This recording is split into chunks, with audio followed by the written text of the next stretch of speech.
Ironman 70.3 Philippines gipahigayon kagahapon mga mananaog atong sayran sa report ni Lea Capuyan.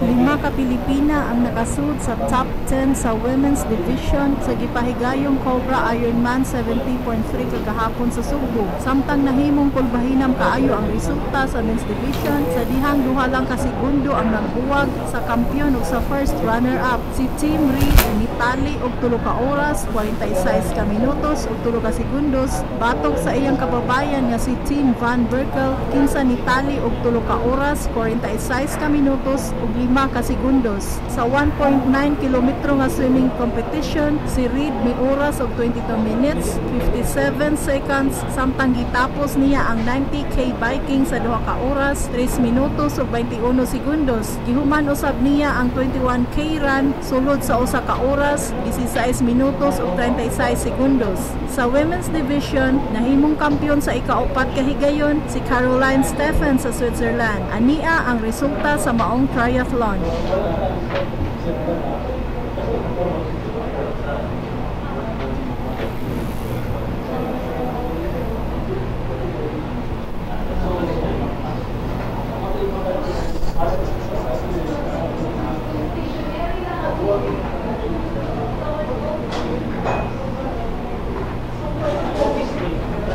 Lea Capuyan, Sunstar Pilipinas.